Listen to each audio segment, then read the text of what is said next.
আগের সরকারের জামানায় মানে তৃণমূলের সরকারের জামানায় দুর্নীতির খতিয়ানের শেষ নেই। এবার স্বাস্থ্যসাথীর কথা বলি। স্বাস্থ্যসাথীর টাকাও লুট হয়েছে। ঠগ ভুতুড়ে বিল স্বাস্থ্যসাথীতে সামনে আসছে এবার বর্ধমানের এক বেসরকারি হাসপাতাল, এখানে কাঠগড়ায় জ্বর ডায়রিয়া নিয়ে রোগী ভর্তি হয়েছেন, আর সেই রোগীর হাড়ের অপারেশন হলো। হাড়ের অপারেশন করলো চিকিৎসক এবং তারপর সেই বিল পাঠানো হলো স্বাস্থ্য দপ্তরে। ভুতুড়ে বিল। স্বাস্থ্যসাথী প্রকল্পে এরকমই অনিয়ম। আবার নিয়মের বাইরে অপারেশন করা হয়েছে। নিউরোসার্জনকে দিয়ে যে অপারেশন করানোর কথা, সেই অস্ত্রোপচার হয়ে গেল অর্থোপেডিক সার্জনকে দিয়ে। গোটা ব্যবস্থাটার মধ্যেই বেনিয়ম এবং এখানেও যে টাকা লুট হয়েছে তা স্পষ্ট। স্বাস্থ্য দপ্তরের নজরদারি টিমের সারপ্রাইজ ভিজিটেই চাঞ্চল্যকর তথ্য উঠে আসছে। অয়ন শর্মা আমাদের প্রতিনিধি রয়েছেন। আর একটু জানার চেষ্টা করবো ডিটেলে, এই যে বেসরকারি হাসপাতাল, সেখানে ঠিক কি কি অনিয়ম হয়েছে, কি বিষয় সামনে আসছে স্বাস্থ্যসাথী নিয়ে?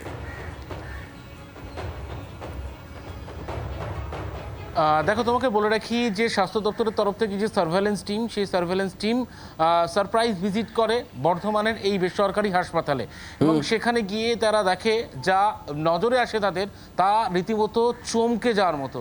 কেন এই কথা বলছি? তাদের যে একেবারে তরফ থেকে ইতিমধ্যে জানা গিয়েছে এই যে হাসপাতাল, সেই হাসপাতালে 144 জনের একদিনে স্বাস্থ্যসাথীর আন্ডারে চিকিৎসা হয়েছে। কিন্তু এই 144 জনের মধ্যে দেখা যাচ্ছে যে 14 জন যে রোগী, সেই 14 জন রোগী তারা ভর্তি হয়েছিল জ্বর, ডায়রিয়া, একাধিক অন্যান্য সমস্যা নিয়ে ভর্তি হয়েছিল। কিন্তু তাদেরকে করা হয়েছে অর্থোপেডিকের বিভিন্ন অপারেশন, হাড়ের বিভিন্ন অপারেশন করা হয়েছে। এইরকম ফেক বিলিং তৈরি করা হচ্ছে, ভুতুড়ে বিল তৈরি করা হচ্ছে।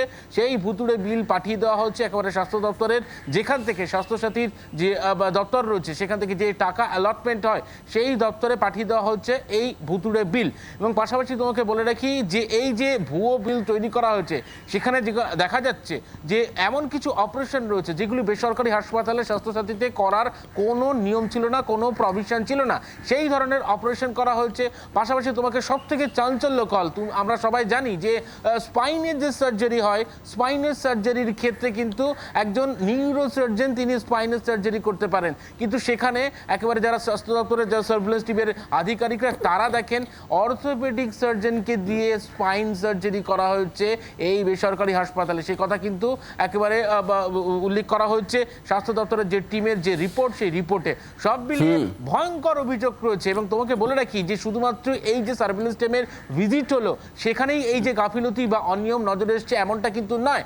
স্বাস্থ্য দপ্তর সূত্র মারফত যেমনটা খবর, এই হাসপাতালের বিরুদ্ধে আগেই অনিয়মের অভিযোগ ছিল স্বাস্থ্যসাথীতে, যে কারণে সমস্ত অর্থোপেডিক অপারেশন অর্থাৎ হাড়ের যে কোনো অপারেশন স্বাস্থ্যসাথীতে করতে পারবে না এই বেসরকারি হাসপাতাল, তা কিন্তু পরিষ্কার করে একটা বিষয় স্পষ্ট অয়ন, এই যাবতীয় বেনিয়ম নিয়ে বর্ধমানের শুধু এই একমাত্র বেসরকারি হাসপাতালে কি দাঁড়িয়ে রয়েছে, নাকি ধীরে ধীরে সামনে আসবে আরো অনেক হাসপাতালের কীর্তি?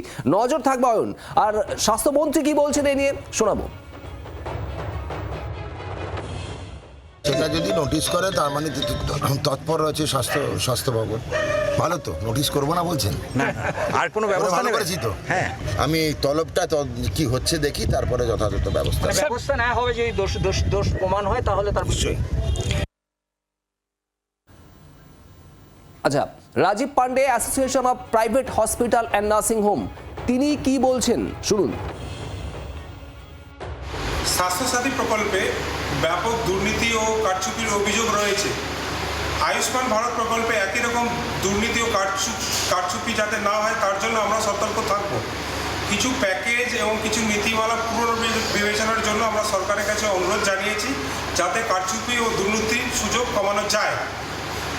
স্বচ্ছ এবং দুর্নীতি মুক্ত আয়ুষ্মান ভারতই আমাদের প্রধান উদ্দেশ্য।